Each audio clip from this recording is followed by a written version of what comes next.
Je crois après ce troisième film, ce qui me semble assez évident, c'est de garder une trace, hein, de sensations qui me sont qui me sont propres, hein, et de partager une mémoire, une mise en récit des gens que je rencontre, et la mienne. Donc c'est un travail à la fois de mémoire, du passé et du présent. C'est aussi l'apprentissage d'un langage. C'est c'est trouver mon langage.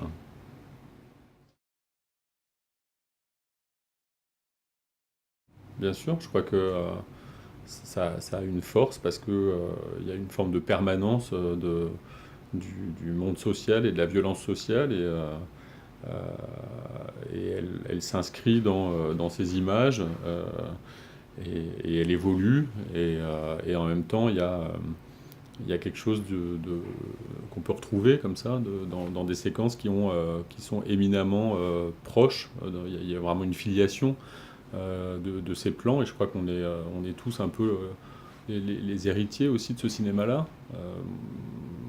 C'est, c'est- pour moi, c'est très important parce il y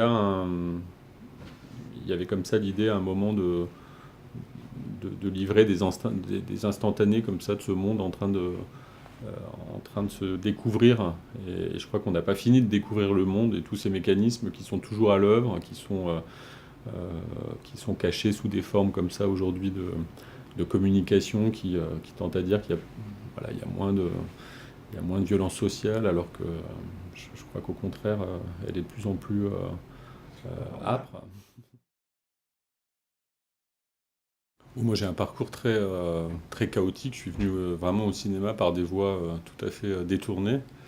J'ai une formation scientifique. Moi, j'ai fait des neurosciences, hein. Donc, j'étais pas du tout destiné à faire du cinéma. Et en tout cas, c'est comme ça que je le formulais plus jeune. C'est-à-dire que je pensais pas que je pouvais arriver à faire du cinéma. Pourtant, j'avais le goût du cinéma. J'aimais voir les films. J'aimais faire la comédie, voilà, jouer. Et, euh, et voilà, j'ai fait des études de sciences, et puis par des voies détournées, je suis arrivé au cinéma documentaire. Euh, et c'est vraiment un apprentissage très empirique, avec quand je dis apprendre à développer mon propre langage, c'est que je ne suis pas du tout technicien, je ne suis pas du tout quelqu'un qui est à l'aise avec la technique, avec les machines, avec les appareils, et pourtant c'est moi qui fais l'image de mes films, parce que j'ai un goût du cadre, de, d'essayer de transcrire la façon voilà, dont je regarde les autres, dont je regarde le monde. Donc je suis très attaché à la question de l'image, et pour autant, je ne suis pas certain de savoir et de comprendre comment fonctionne une caméra. Donc c'est assez paradoxal, d'autant que j'ai pas du tout envie de lâcher l'image. Euh, je crois que la belle image, en tout cas pour moi, elle est dans ce qu'elle porte fondamentalement de la rencontre, du lien, de la poésie, et pas tellement dans une caractéristique technique. Donc moi voilà, je suis vraiment venu comme ça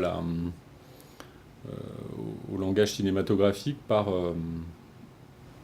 les films que j'ai vus, par un moment quand même important, qui est un moment de formation professionnelle à l'atelier documentaire à la FEMIS, qui est un moment de rencontre aussi, avec des gens avec qui je suis toujours en lien. Il y a un dialogue sur le cinéma qui s'instaure comme ça.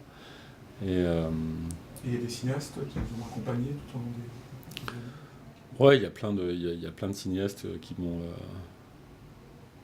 accompagné. Ceux qui me marquent, je crois que bah voilà, c'est cette veine de Wiseman, Interculturiste. ouais, Chris Marker, Alain Resnais, Varda, des gens comme ça qui ont creusé ce sillon, et puis après d'autres cinéastes plus récents dans le documentaire, hein.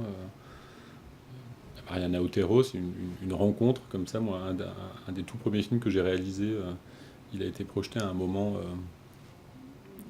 dans la même salle que Histoire d'un secret de Mariana Otero.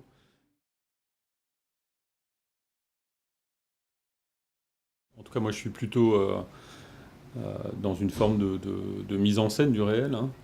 Je suis pas du tout dans cette écriture du cinéma direct, même s'il y a toujours une part de cinéma direct dans le documentaire. Néanmoins, il y a vraiment un long temps d'écriture. Enfin, moi, je passe beaucoup par l'écriture avant de tourner, d'être dans le faire. Et donc la question de la mise en scène, elle est importante.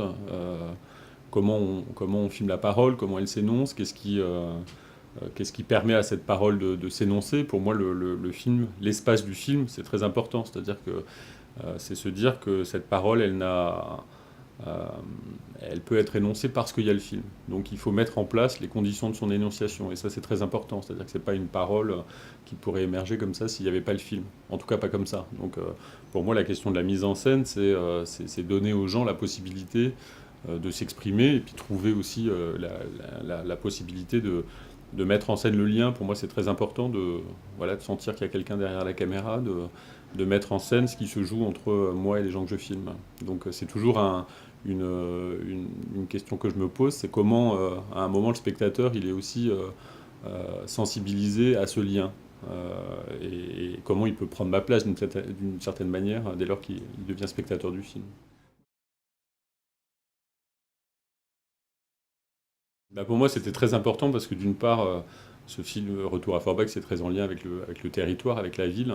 Et je voulais qu'il y ait une forme de récit choral comme ça qui viennent de la ville, qui viennent de ces lieux, de l'expérience des lieux, de l'usage des lieux.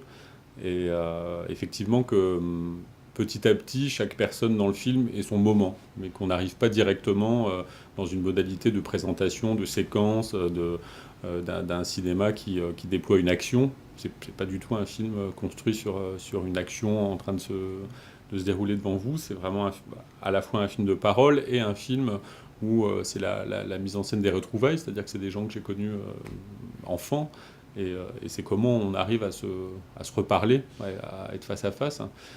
Et effectivement, on découvre les visages plus tard. On a d'abord ces voix qui s'impriment. Et petit à petit, elles incarnent aussi, d'une certaine manière, la ville. Et on va découvrir les gens. Donc il n'y a pas de nécessité. Pour moi, là, c'était très important qu'à un moment, il n'y ait pas de processus d'identification. Parce que c'est pas un film avec un personnage qu'on va suivre. C'est une balade, il y a des rencontres. Et, euh, et il y a d'abord effectivement les voix sans forcément qu'on incarne ces voix. Il y avait 85 heures de rush. Il y avait beaucoup de matière. Et en même temps, moi, dans ma façon de travailler, je suis quelqu'un qui est très. J'ai une grande mémoire des rushs parce comme je filme, voilà, j'ai une mémoire visuelle. Tout ce travail de classification, c'est un travail que j'aime bien, enfin, de se réapproprier les rushs. Et en même temps, je suis toujours très angoissé parce que le montage, c'est un moment où le film va se concrétiser. Et, ouais, le premier jour, je crois que j'étais surtout dans une panique totale, hein, face à l'ouvrage.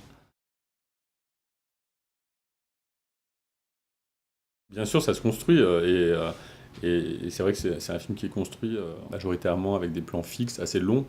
Il y a plein de sens, il y a des choses à aller chercher dans le plan, c'est pas juste de l'illustration, c'est aussi vraiment c'est un voyage dans la typo, il y a une profondeur de champ historique à chaque fois. Et moi, j'avais besoin que les spectateurs puissent aller piocher dans cette matière-là, puissent comprendre il y a un langage de l'image, il y a la parole, mais il y a aussi le langage de l'image. Le film, il est profondément autobiographique, hein. Et pour moi, c'est très important de dire que l'autobiographie, elle n'est pas juste au moment où moi je prends la parole dans le film, elle est portée par tous les plans, parce que chaque plan est référencé à une mémoire de la ville, à ma mémoire de la ville, à ces représentations subjectives que je propose. Donc dans les plans, il y a ce langage de l'autobiographie, même si je ne dis pas je, même si c'est quelqu'un d'autre qu'on entend, c'est cette image-là qui traduit aussi toute cette autobiographie. Il y a toujours une sensation ou quelque chose qui est lié à cette image. À l'Acide, on essaie de faire en sorte, dans une chaîne de solidarité entre cinéastes, que ces films soit vu par le plus grand nombre, avec des salles qui font ce travail d'accompagner ces films qui sont un peu plus fragiles, qui sont dans le marché mais un peu à la marge. C'est un combat permanent parce qu'évidemment, en face, le rouleau compresseur, il est très très puissant. C'est Tank, ouais, bien sûr, qui est une plateforme. C'est très intéressant pour que les gens puissent découvrir aussi un autre cinéma. Après, moi, j'ai plus de mal à regarder un film sur un ordinateur. Donc, c'est des outils qui permettent d'aller vers les films. Après, je crois que le moment du film en salle, encore une fois, j'y suis très attaché. Et, euh, et indépendamment de ces plateformes qui sont importantes pour créer un espace pour ces films, à partir de là, on peut envisager collectivement des moments où ces films trouvent une place voilà, dans un espace du commun. Même si la toile, on va me dire que c'est commun, moi j'ai besoin de sentir le contact des gens.